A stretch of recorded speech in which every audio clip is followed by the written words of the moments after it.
This book begins with a simple but powerful idea.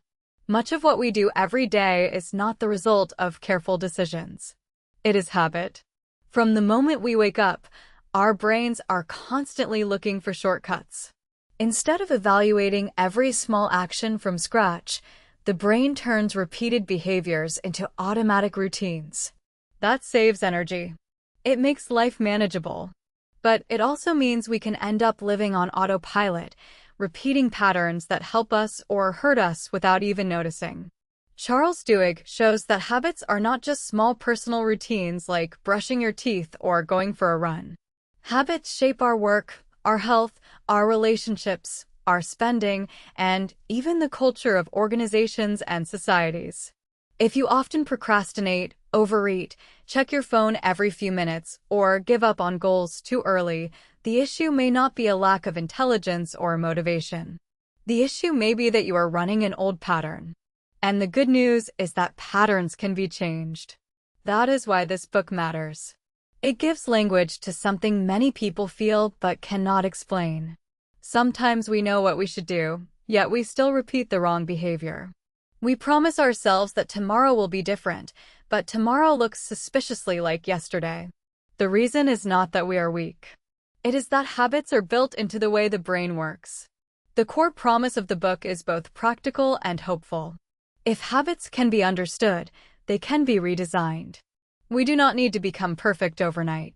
We do not need to rebuild our entire personality in one dramatic transformation.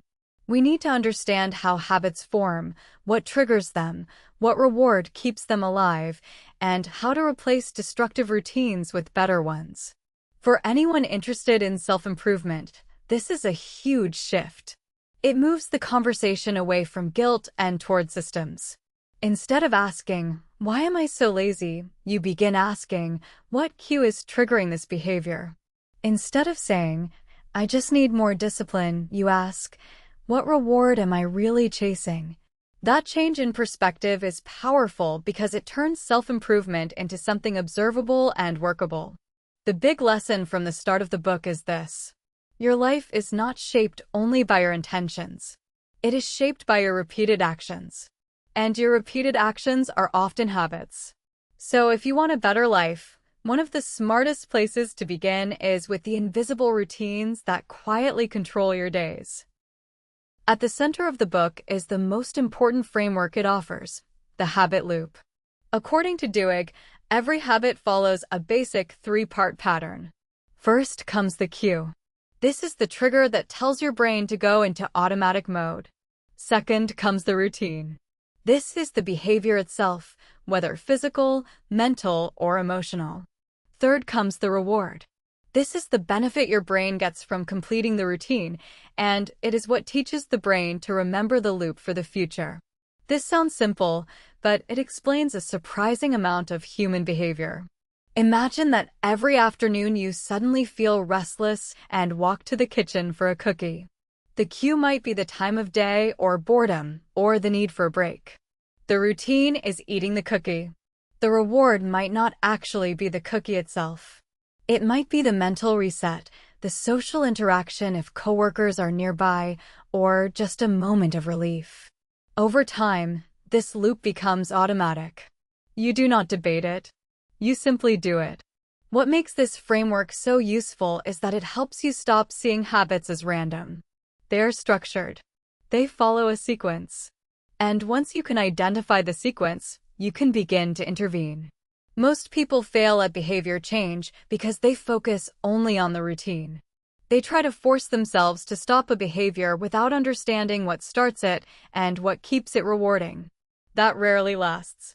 If the cue is still there and the reward is still attractive, the old behavior will keep pulling you back.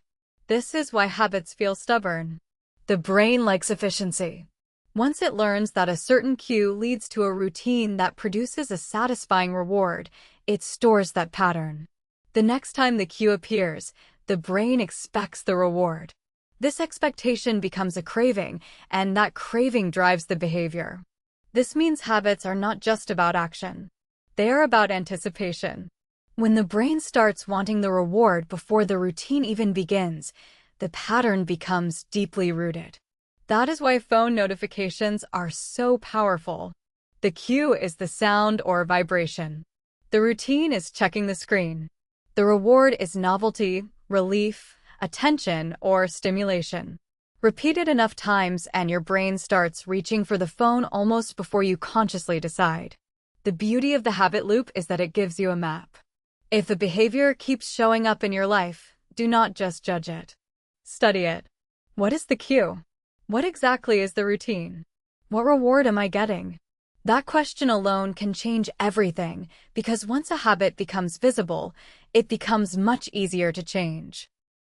One of the book's most valuable insights is that habits become powerful when they are tied to cravings. The reward matters, but what really drives the loop is the brain learning to anticipate that reward. In other words, the real engine of habit is not just the outcome. It is the desire for the outcome. This explains why some habits stick immediately while others never take root. A routine becomes much stronger when your brain starts associating the cue with a feeling of wanting. You do not just perform the behavior. You begin to crave it. Think about exercise. For many people, working out feels difficult in the beginning because there is no strong craving attached to it yet. The immediate experience may be discomfort, effort, and inconvenience. But over time, if exercise becomes linked to a satisfying reward such as mental clarity, pride, energy, or emotional release, the brain starts anticipating that feeling. Eventually, the craving shifts. You no longer need to force yourself as much. You begin to want the workout because you want the reward that follows it. Now compare that with social media. These platforms are built around habit loops and cravings. The cue is constant and easy to detect. The routine takes almost no effort. The reward is variable, emotional, and immediate. Sometimes you get entertainment. Sometimes attention. Sometimes a surprise. That unpredictability actually makes the craving stronger. Your brain keeps checking because the next reward might be especially satisfying. Duhigg's point is that if you want to understand why you keep doing something, look beneath the behavior and ask what feeling you are chasing. Maybe your late-night snacking is not about hunger. Maybe it is about comfort after stress. Maybe procrastination is not laziness. Maybe it is temporary relief from anxiety. Maybe buying things online is not about the product. Maybe it is about excitement or control. This matters because if you misidentify the craving, you will struggle to change the habit. You might try to remove the routine, but the deeper desire will still be there, searching for another outlet. Real habit change requires honesty about what the brain is actually trying to get. This is also encouraging. It means bad habits often point to real needs. The need for relief, reward, rest, connection, certainty, stimulation, or achievement. The goal is not to shame yourself for having those needs. The goal is to meet them in a healthier way. Once you understand the craving, you can start designing better routines that satisfy the same desire without creating the same damage. One of the most memorable ideas in the book is what Duhigg calls the golden rule of habit change. The rule is simple. You cannot always eliminate a habit, but you can change it by keeping the same cue, keeping the same reward, and inserting a new routine. This is a game-changing concept because it recognizes something most people discover the hard way. Old habits rarely disappear just because you tell yourself to stop. The cue still appears. The craving still rises. The reward still matters. So instead of trying to erase the loop completely, you work with the loop. You redirect it. Take stress eating as an example. The cue might be pressure at work. The reward might be comfort or relief. If you simply try to stop snacking without replacing it with something else that provides relief, the craving remains unsatisfied. That makes relapse likely. But if you identify the true reward and create a new routine, such as taking a short walk, drinking tea, calling a friend, or doing a 2-minute breathing exercise, then you are not just suppressing the habit. You are rewiring it. The same idea applies to procrastination. Suppose the cue is starting a difficult task and the reward is temporary escape from discomfort. If your routine is opening YouTube, scrolling social media, or cleaning your desk, that routine is delivering a reward, relief. To change the habit, you need a replacement routine that still gives your brain a sense of progress or relief.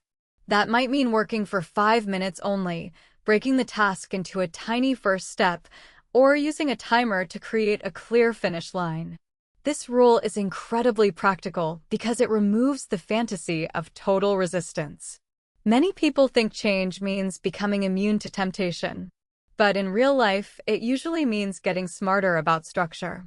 If you know the cue and reward, you can design a better response. This is also where experimentation becomes important. Sometimes the reward you think you want is not the real reward. You may assume you want sugar, but what you really want is a mental break. You may assume you want entertainment, but what you really want is to avoid overwhelm. Duhigg encourages paying attention, testing different replacement routines, and noticing which one actually satisfies the craving. The Golden Rule teaches a very mature view of change.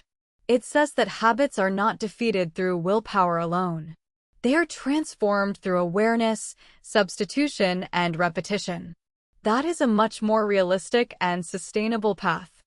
Another major lesson in the book is that willpower is not just a personality trait. It can function like a habit itself. That means self-control is not purely something you either have or do not have. It can be strengthened, practiced, and supported by routines. This is important because people often view willpower as a mysterious inner force. If they resist temptation, they feel strong. If they slip, they feel broken. But Duhigg presents a more useful perspective. Willpower works better when it is trained in advance and built into systems. For example, people who appear disciplined often do not rely on endless moment-by-moment decision-making. They create routines that reduce the number of decisions they need to make. They prepare the environment, define rules, and automate good choices. In that sense, discipline becomes less about heroic effort and more about consistent structure. A person who wakes up and immediately exercises every morning may seem unusually motivated. But often, what looks like motivation is actually habit. The clothes are ready. The time is fixed. The sequence is familiar. There is less internal debate. The habit conserves mental energy. Duhigg also points to the idea that moments of stress and uncertainty can weaken self-control, especially when routines are not in place. This is why many people fall back into bad habits when life becomes chaotic. They are not just losing motivation. They are losing structure. Under pressure, the brain returns to what is familiar. That is why willpower improves when you prepare for hard moments before they happen. If you know that evenings are your weak point, plan the evening. If you know that work stress triggers junk food or avoidance, create a fallback routine. If you know that your phone destroys your focus, remove the phone before the work session begins. This is not cheating. This is intelligent self-management. The broader lesson is that willpower is most effective when it is supported, not constantly tested. A good life is not built by proving your strength every hour. It is built by arranging your routines so that strength is needed less often. This is especially helpful for self-improvement audiences because it removes a lot of shame. You do not need to become a different species of human. You need better defaults. You need routines that protect you when energy is low. When willpower is treated as something that can be trained and structured, change becomes much more realistic. One of the most useful concepts in the power of habit is the idea of keystone habits. These are habits that create a ripple effect. They may seem small on the surface, but once they become consistent, they influence many other areas of life. This idea is powerful because it shows that not all habits are equal. Some habits are central. They change the way you see yourself, organize your day, and make decisions. When these habits improve, other behaviors often improve with them. Exercise is one of the most common examples. Many people start exercising because they want to get healthier or look better. But once the habit becomes regular, it often triggers other improvements. They begin eating better. They sleep more consistently. They manage stress better. They feel more confident. Their self-image changes. They start seeing themselves as someone who takes action. Journaling can work the same way. So can planning your day, making your bed, going to sleep on time, tracking expenses, or reading every morning. These habits do more than produce one isolated result. They create order, awareness, and momentum. What makes keystone habits so valuable is that they often build identity. When you consistently perform one meaningful habit, you begin collecting evidence about who you are.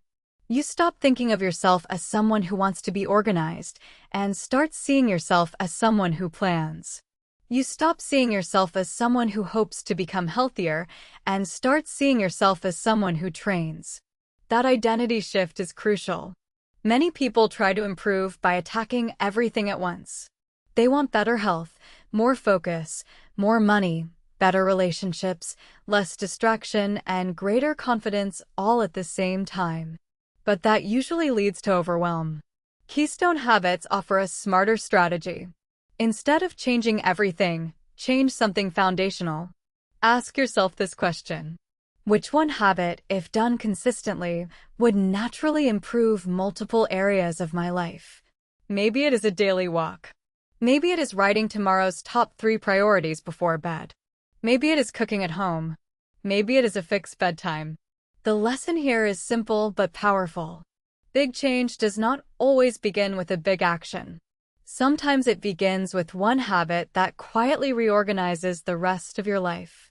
Find that habit, protect it, and let it do more work than it appears to be doing. Although many readers focus on personal change, the book also makes an important point about companies and groups. Habits do not exist only inside individuals. Organizations develop habits too. Teams fall into routines, patterns of communication, reactions to stress, and unspoken rules about what matters. This is useful because it explains why some workplaces feel energized and healthy while others feel chaotic and stuck. In many cases, the difference is not just talent or strategy. It is routine. What do people do when a problem happens? How are meetings run? How is feedback handled? What gets rewarded? What gets ignored? Just like personal habits, organizational habits often become invisible. People stop questioning them because they feel normal. A company may have a habit of avoiding difficult conversations. A team may have a habit of reacting to urgency instead of planning ahead. A leader may have a habit of creating fear instead of clarity. Over time, those patterns shape culture. This matters for self-improvement because many people spend a huge portion of life at work. If your environment is full of bad collective habits, personal growth becomes harder. Even strong individuals can be dragged down by toxic routines around them. On the other hand, healthy organizational habits can lift performance dramatically. A clear meeting rhythm, honest communication, safety in speaking up, and consistent focus on key priorities can make the entire group more effective. These habits reduce friction and make good behavior easier. The takeaway for viewers is not that you need to control an entire company. It is that you should pay attention to the systems around you. Some of your struggles may not be purely personal. They may be reinforced by the habits of your team, your household, or your environment. If you lead others, this lesson becomes even more important. Leadership is often about shaping collective habits. What routine do you create around accountability? Around trust? Around preparation? Around problem solving? The patterns you repeat become the culture people experience. This section of the book widens the lens. Habits are not only private routines. They are also social forces. They determine how families function, how teams perform, and how institutions succeed or fail. Once you understand that, you can stop seeing habits as small details and start seeing them as one of the hidden engines of performance. One of the most helpful ways to apply the book is to notice how much behavior is shaped by environment. Although Duhigg focuses on cues, routines, and rewards, one of the clearest real-world insights is that cues are often built into your surroundings. Your environment is constantly telling you what to do next. If snacks are visible, you eat more. If your phone is beside you, you check it more.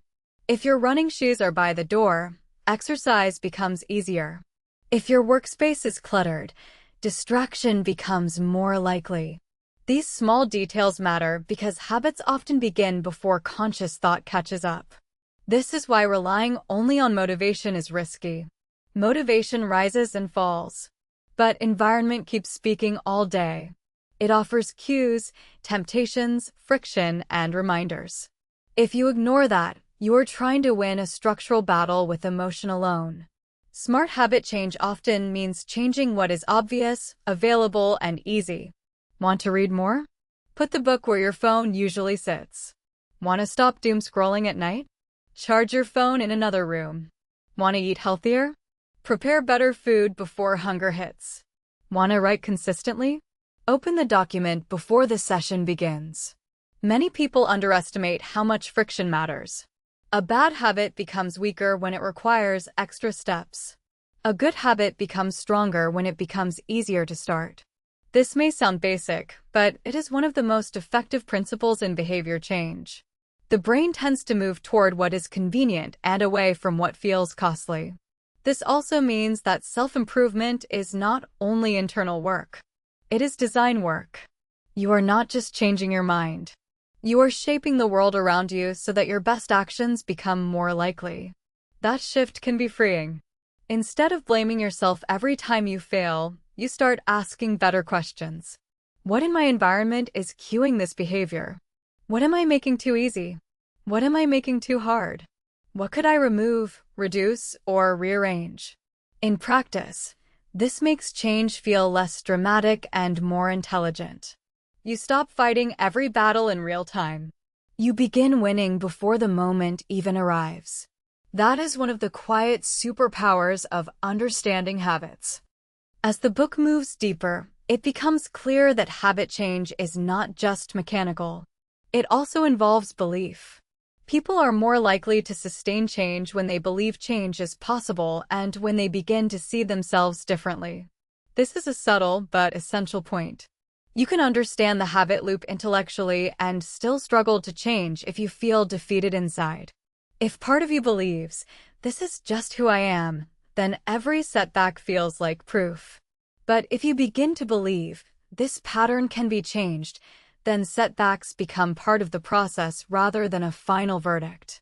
Belief matters in two ways. First, it creates persistence. When a new habit feels awkward or when an old one comes back, belief keeps you from giving up too early. Second, belief reshapes identity. And identity is one of the strongest forces in behavior. For example, someone trying to stop smoking may fail if the effort is based only on external pressure. But if they begin to see themselves as a non-smoker, the entire emotional meaning of the habit starts changing. Someone trying to become consistent with writing will struggle if they think of writing as something they occasionally attempt. But if they start seeing themselves as a writer, even imperfect daily action begins to make more sense. This is why small wins matter so much. Every time you repeat the new routine, you are not just changing a behavior. You are sending yourself a message about who you are becoming. One workout says, "I can keep promises to myself." One focused hour says, "I am capable of concentration." One honest conversation says, "I do not always run from discomfort." The book suggests that belief is often strengthened in communities, groups, or systems of support. When others reinforce the possibility of change, it becomes easier to keep going. That is one reason accountability can be powerful. It is not just about pressure. It is about shared belief. For viewers trying to improve their lives, this lesson is deeply encouraging. Do not underestimate the role of identity in your habits.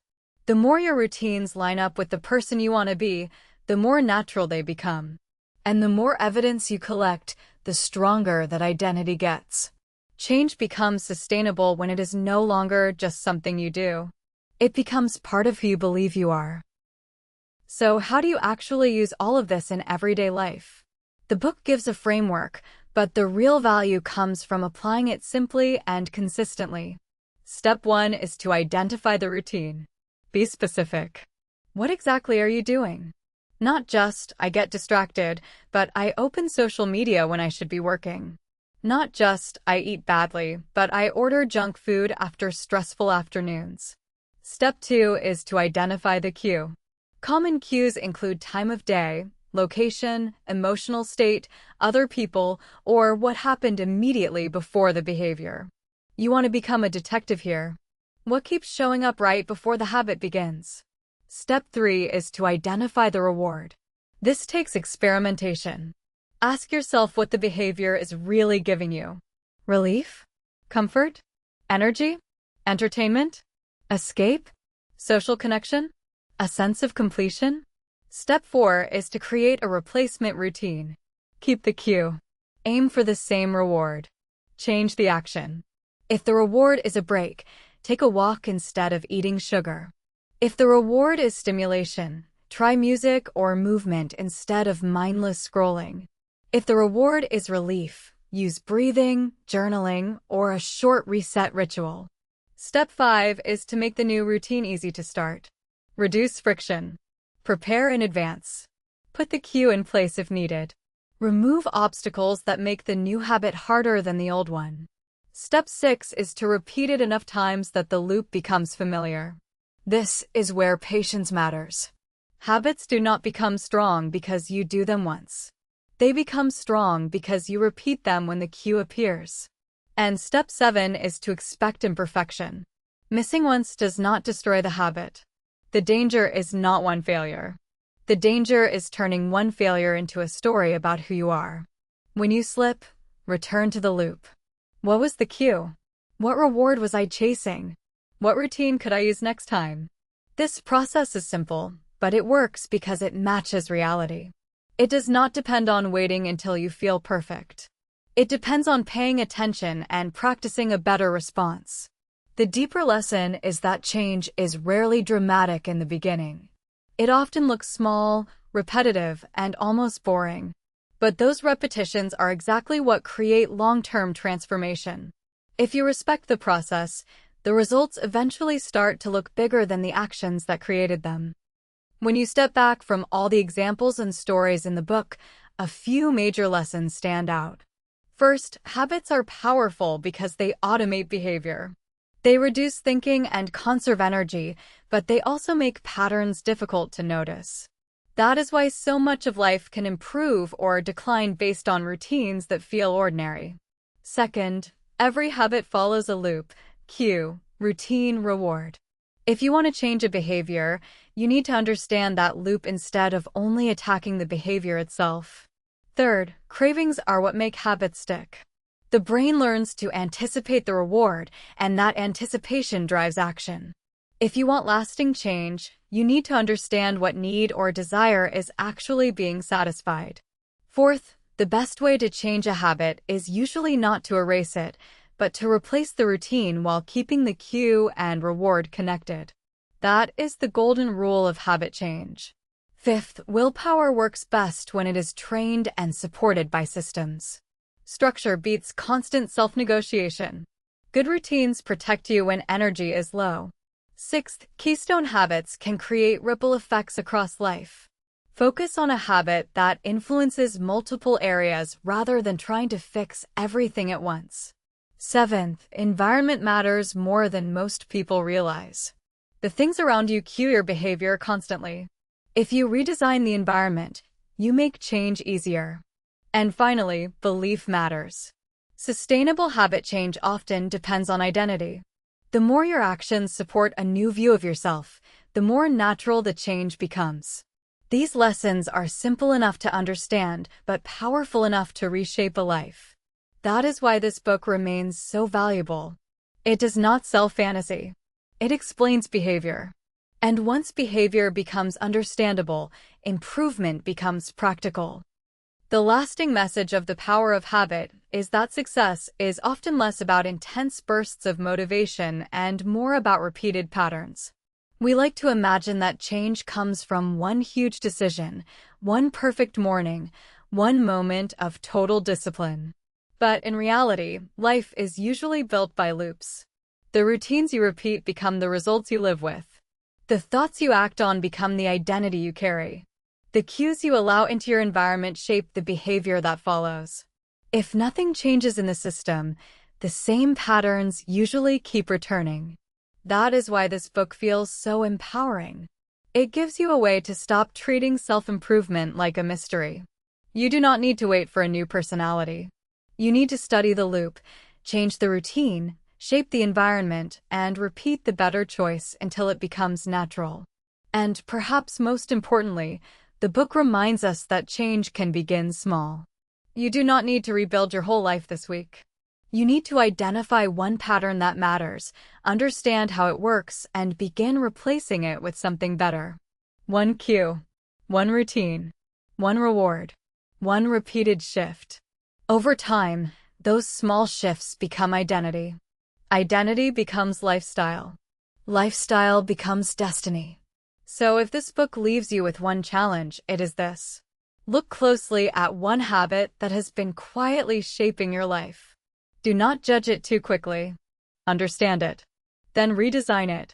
Because when you change the pattern, you do not just change a moment.